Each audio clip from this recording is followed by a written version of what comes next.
আপনি বিএনপি করেন, ফাইন, আমার কোনো ইস্যু না। আপনি জামাত করেন, ইস্যু না। আপনি এনসিপি করেন, ইস্যু না। আপনি ডান করেন, আমার কোনো ইস্যু না। যতক্ষণ না পর্যন্ত আপনার মত আরেকজনকে চাপাই দিচ্ছেন, আরেকজনের উপরে বল প্রয়োগ করছেন। তো সেই জায়গা থেকে আমাদের এই স্ট্রাকচারাল জায়গাতে আমাদের হচ্ছে এক হইতে হবে এবং এটাকে আমাদের বাস্তবায়ন করতেই হবে। আর ক্ষমতাসীন দল যদি এই মেজরিটির বড়াই দিয়ে আবার পিছনে হাঁটে, তাহলে জাতি আবার পিছায় যাবে। আবার এই 24 আবার হচ্ছে এটাকে পুনর্মঞ্চায়ন করতে হবে হবে এটা কোনো না কোনো জায়গায় এটার আবার প্রস্তুতি চলছে, আবার হবে কোনো না কোনো সময়। এটা হয়তো ওই 2017 বছর হচ্ছে আওয়ামী লীগ ছিল, এটা হয়তো 34 বছর হবে, না হয় 68 বছর পর হবে, বাট এটা হবে। এই যে স্ট্রাকচারাল চেঞ্জটা যেটা আটকাই দিচ্ছে, এটা বাস্তবায়ন হবেই হবে।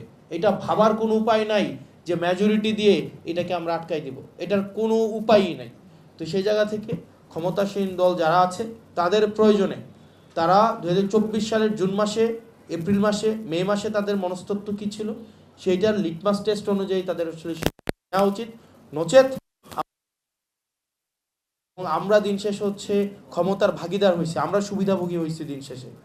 দিন শেষে সাধারণ মানুষ এখান থেকে আসলে কোনো উপকার পায়নি। এটা এই নির্বাচন, এই হচ্ছে আমরা ফেসিলিটেড হয়েছে, কিন্তু যারা রিয়েল হিরো এই এই এই এই পুরা স্ট্রাগলের, তারা কিন্তু দিন শেষে কিছুই পায় নাই। তারা একটা রাষ্ট্র চাইছিল, যে রাষ্ট্রটা হচ্ছে কি আর কাউকে বাসা থেকে তুলে নিয়ে হচ্ছে নাই করে দেওয়া হবে না। চিন্তা করেন, একটা ফ্যামিলি, উনি জানে না ওনার হাজব্যান্ডের জন্য উনি কি মৃত্যুবার্ষিকী পালন করবে নাকি উনি আবার ফেরার অপেক্ষা করবে। মানে এর থেকে বাজে ফিলিং আর কিছু হইতে পারে? মানে উনি কি কিসের জন্য দোয়া করবে? ওনার হাজব্যান্ড, এটা গুম হওয়া একটা ফ্যামিলির, ওনার হাজব্যান্ড নিয়ে গেছে, উনি কি মৃত্যুবার্ষিকীর জন্য উনি কি ওই যেদিন নিয়ে গেছে ওই দিন কি উনি মৃত্যুবার্ষিকী পালন করবে, না উনি ওনার হাজব্যান্ডের ফেরার অপেক্ষা করবে? মানে উনি জানেন না, মানে এর থেকে মানে বাজে ফিলিংস আর পৃথিবীতে কিছুই হইতে পারে না। প্রত্যেকটা অপরিচিত মানুষকে যখনই বাসায় হচ্ছে একটা টোকা আসে, কলিং বেল বাজে, সে মনে করে যে তার স্বজন ফিরে আসছে।